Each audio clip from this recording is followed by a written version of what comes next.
Hello friends, welcome to my YouTube channel. This is your girl Zara. दोस्तों, इस video में हम बात करने वाले हैं कि माफ़ी मांगनी कितनी ज़रूरी है और माफ़ करना कितना ज़रूरी है। पर आपको ये भी देखना है कि माफ़ किसको करना है और माफ़ी किसको मांगनी है। आपको मांगनी है या सामने वाले को मांगनी है। बहुत बारी ऐसा होता है, मेरे सोल मेंबर्स मुझे कॉल करते हैं और कहते हैं कि मैम, उसकी गलती थी इस रिश्ते में, उसको मेरे से माफ़ी मांगनी चाहिए।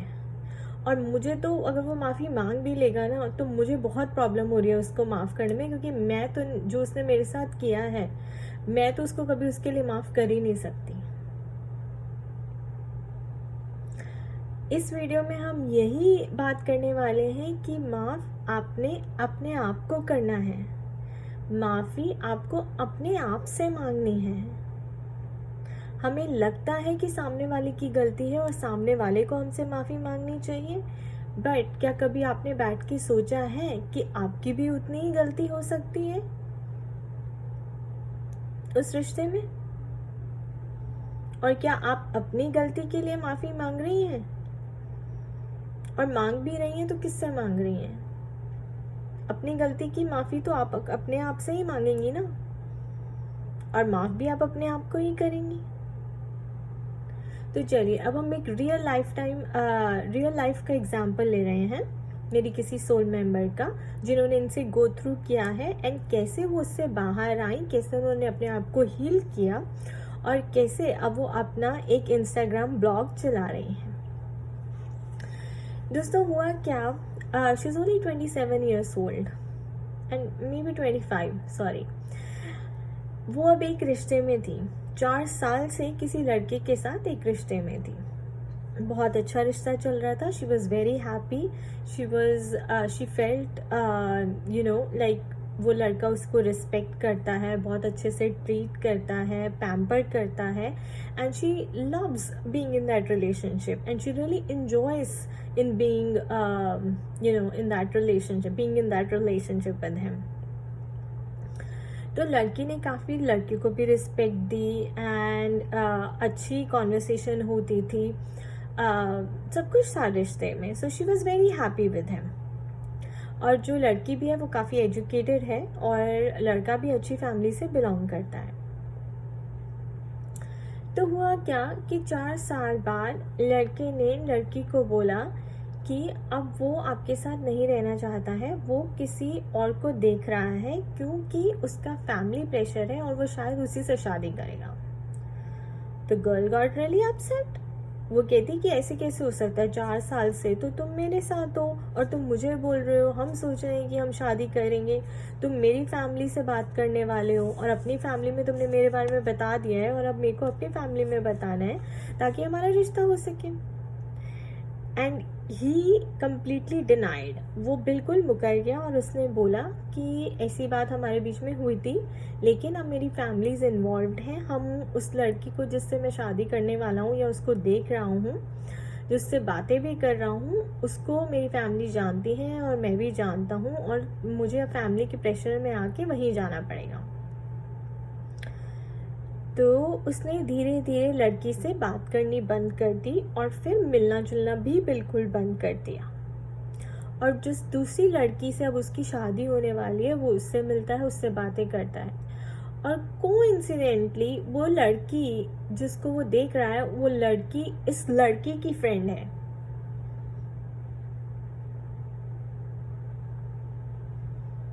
सच अ स्मॉल वर्ल्ड दोस्तों, सच अ स्मॉल वर्ल्ड।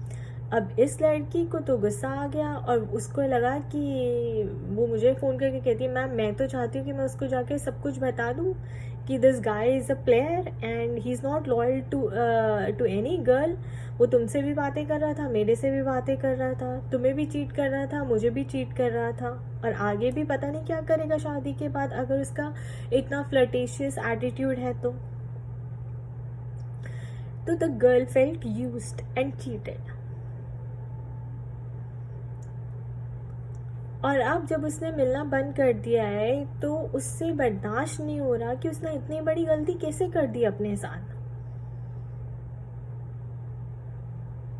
और लड़की को प्रॉब्लम ये है कि लड़के ने उसके साथ ऐसे क्यों किया जब इतना अच्छा रिलेशनशिप चल रहा था, रिस्पेक्ट भी थी, प्यार भी था, फन भी था, सब कुछ था.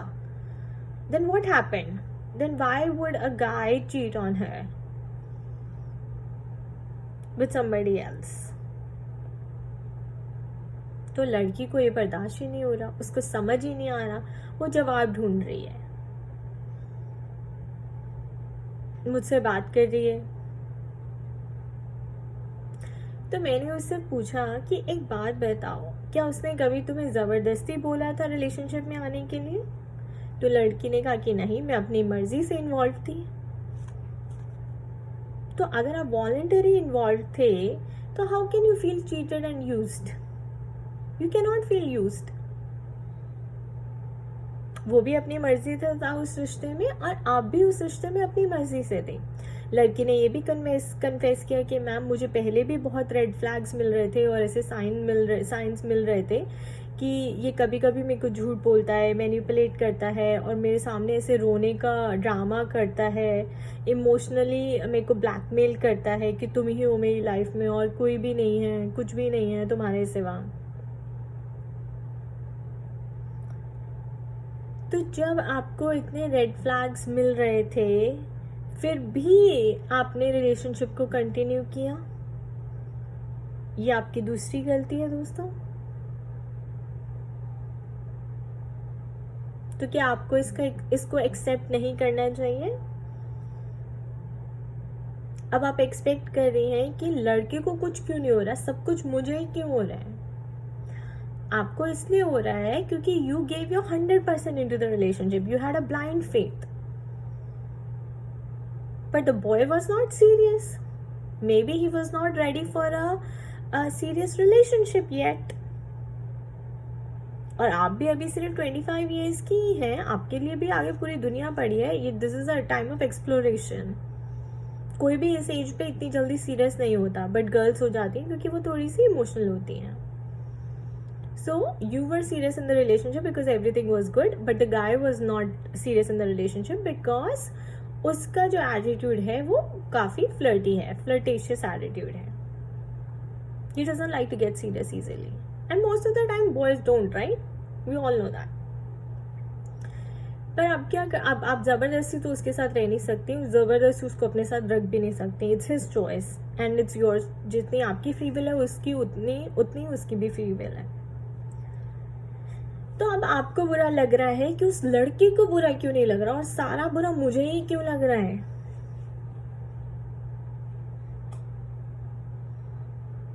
तो सिंपल आंसर है दोस्तों, because you are a pure soul. You have a beautiful soul. You have a clean soul.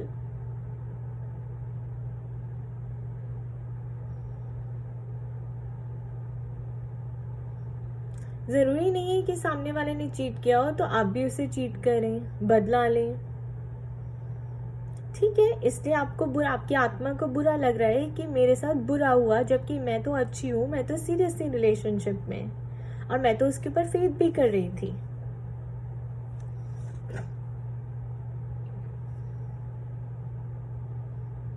तो गलती किसकी है दोस्तों? अगर आपको रेड फ्लैग्स मिल रहे थे तो गलती किसकी है?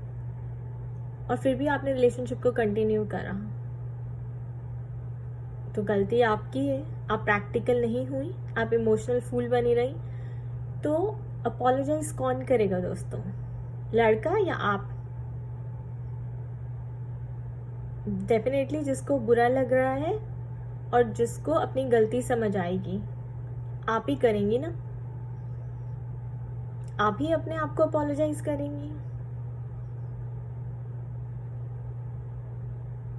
अब उन्हें ये भी बुरा लग रहा है कि मेरे से इतनी बड़ी गलती हो कैसे गई, मैंने इसे इग्नोर कैसे कर दिया, मैं इतनी स्टूपिड कैसे बन गई. How could I be such a big fool and how could I make a fool out of myself. तो दोस्तों, फूल या फूलिश वाली कोई बात नहीं होती. हम इंसान हैं, यहाँ पे गलतियां करके ही सीखने के लिए आए हैं. It was just a face and it's over now.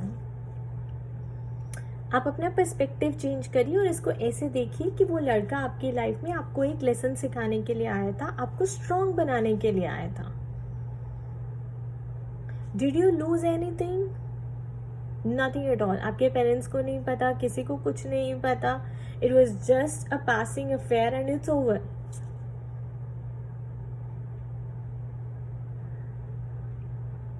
आप जो पेन और हर्ट कैरी कर रही हैं, आप सोच रही हैं कि वो आके आपको अपोलोजाइज करे. अगर उसने आके करना होता तो क्या वो ये गलती करता दोस्तों?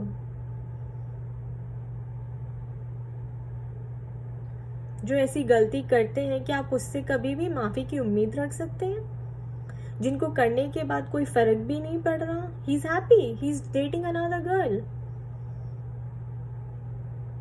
सारा दर्द और पेन आप कैरी कर रही हैं, अपने आप को कोस रही हैं, अपने आप को मारने की कोशिश कर रही हैं कि मेरे से गलती हुई, इतने रेड फ्लैग्स मिले मुझे, मैंने इग्नोर किया, मैं इतनी बड़ी गलती कैसे कर सकती हूँ, इतना बड़ा अपना बेवकूफ़ कैसे बना सकते हो. Don't be so hard on yourself दोस्तों. Learn to forgive yourself. यहाँ पे आपको अपने आप को सेल्फलेस लव देना है. यहाँ पे आपको समझाना है कि आपकी गलती है, आपने इग्नोर किया, अपनी गलती को एक्सेप्ट करें और सीखें उससे कि आप आगे ऐसे रेड फ्लैग्स और साइंस मिलेंगी तो you will be much much smarter. आप इन चीज़ों को इग्नोर नहीं करेंगी जो आपने इस बारी किया है. तो apologise to yourself that it's okay that you made a mistake. Just say to yourself, it's okay that I made a mistake. I learned a lesson from it. I forgive myself. तो माफ़ आपको दोस्तों अपने आप को करना है.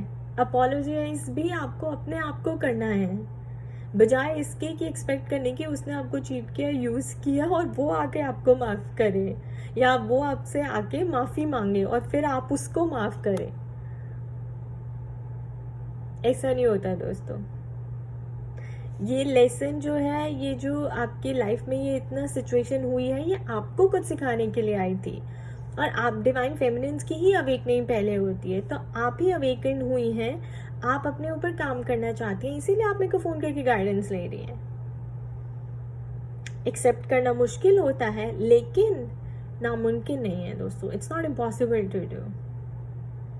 जब आप अपनी गलती मान लेंगे, आप समझ लेंगे और आप ये सोच लेंगे कि हाँ, this happened with me for me,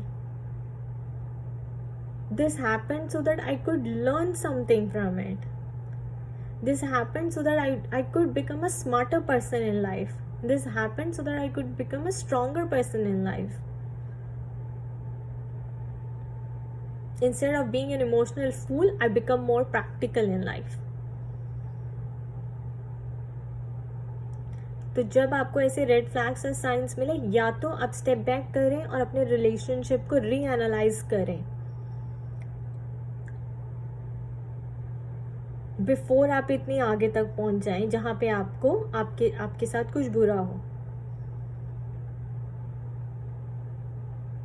और अगर अब लड़के ने स्टेप बैक कर लिया है तो कोई बात नहीं, आपको थोड़ा सा दर्द होगा, फील करिए, महसूस करिए, अपने आप को हील करिए, लेट इट गो. अपने आप को अपोलोजाइज करना है, आपको अपने आप को माफ करना है और अपने आप को प्यार देना है, लेसन सीखना है एंड मूव ऑन करना है. प्लीज़ डोंट एक्सपेक्ट कि वो लड़का आएगा, अपनी गलती को मानेगा और आपसे माफ़ी मांगेगा और आप उसको माफ़ कर देंगी, वरना तब तक आप वो हर्ट और पेन अपने आप को कैरी करती रहेंगी, अपने साथ कैरी करती रहेंगी. तो आप कभी भी प्रेजेंट में नहीं जी पाएंगी दोस्तों. आप हमेशा पास्ट में ही जीती रहेंगी. अगर if you carry that pain and hurt expecting कि किसी दिन वो लड़का आएगा और आपसे माफ़ी मांगेगा. आपको अपनी गलती देखनी है. सामने वाले को आप करेक्ट नहीं कर सकते. जो सामने वाला कर रहा है वो सोच समझ के कर रहा हो सकता है या फिर बेवकूफ़ी कर रहा हो सकता है, लेकिन वो उसकी रिस्पॉन्सिबिलिटी है. आपकी रिस्पॉन्सिबिलिटी आप खुद हैं. And take charge of your life. Take responsibility of your own actions. जो भी आपके साथ हुआ, आपकी मर्जी से हुआ, आपकी इन्वॉल्वमेंट की वजह से हुआ, आपने उसको खुद क्रिएट किया है by ignoring the red signs and flags that you were getting. तो गलती आपकी है, सामने वाले की नहीं है. सामने वाला वही कर रहा है जो उसको भगवान ने करने के लिए बनाया है. So that means he is a कार्मिक. Is a karmic person in your life who came, who taught you a lesson. Now the karma is over. and he's gone. You feel cheated, you feel used. यहीं पे आपको अपना perspective change करना है, यहीं पे आपको अपना कॉन्शियसनेस में शिफ्ट लाना है. Shift in the consciousness and expansion of your consciousness and learning to give selfless love to yourself. मैंने इसमें उससे एक शाहरुख खान की मूवी जो डियर जिंदगी आई थी उसका भी एग्जाम्पल दिया था. वो भी यही सेम मूवी है दोस्तों. शाहरुख खान रिया भट्ट को कहता है कि अब मान लीजिए आप शोरूम में जाती हैं और वहाँ पे इतने सारी चेयर्स को देखती हैं, पहले ट्राई करती हैं और फिर देखती हैं कि आपको कौन सी चेयर घर में लानी है. तो हो सकता है आप गलत चेयर ले आए घर में, पर लाई तो आप अपनी मर्जी से ही है. तो गलती दोस्तों सबसे होती है, कई बार आपको नहीं पता होता. पर when you didn't loose anything, तो गलती को मान लें, उसको पी जाएं, उसको उस गलती से सीखें, अपने आप को माफ कर दें, प्यार दें और आगे बढ़ें. Don't carry that pain and hurt with you. Don't be so hard on yourself. Don't expect somebody, that person will realize his mistake and come and apologize to you. अगर आप ये सोचने बैठे तो आपकी सारी जिंदगी निकल जाएगी और आप कहीं आगे बढ़ नहीं पाएंगे.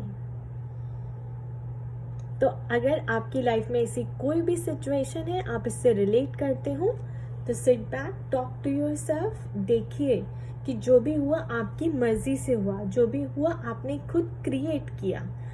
अपनी गलती को देखिए, अपने एक्शंस को देखिए and take responsibility of your own actions.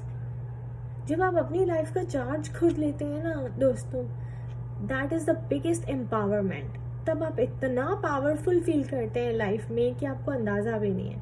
आप एक बार ही ट्राई करके देखिए. और ये अपने बॉयफ्रेंड के साथ नहीं, हस्बैंड के साथ भी, मदर फादर के साथ भी, ब्रदर सिस्टर के साथ भी, रिलेटिव्स के साथ भी, फ्रेंड्स के साथ भी. दूसरों को ब्लेम करने के बजाय, कंप्लेन करने के बजाय कि उन्होंने आपको यूज़ किया, आपको चीट किया, उनकी गलती है, आप देखें कि क्या आपने अपनी मर्जी से कुछ किया है. Were you involve voluntarily? तो अगर आप अपनी मर्जी से सब कुछ क्रिएट कर रहे हैं, तो how can you blame the other person for everything? वो उसकी चॉइस है, उसकी फ्री विल है और आपकी फ्री विल है, आपकी अपनी फ्री विल है. उसको बुरा नहीं लग रहा, आपको बुरा लग रहा है, तो ये आपकी रिस्पॉन्सिबिलिटी है. आपके एंगर, आपका फ्रस्ट्रेशन, आपकी जितने भी इश्यूज हैं, to feel insulted, to feel cheated, to feel small, ये आपके इश्यूज हैं. और ये आपके इश्यूज पहले से पड़े हुए थे अंदर शायद, एंड उसने आगे बस ट्रिगर किए और आपकी वो पेन को बाहर निकाला. हो सकता है ये आप पास्ट लाइफ से कैरी कर रही थी, उसने तो आके ट्रिगर किया है, निकाला है और आपको हील किया है. सो उसको आपको थैंक यू करना है for making a better version of you, for helping you become a best version of yourself. ठीक है दोस्तों? So moral of the story, apologise to yourself, forgive yourself and thank him for teaching you the biggest lesson of your life. Thank you.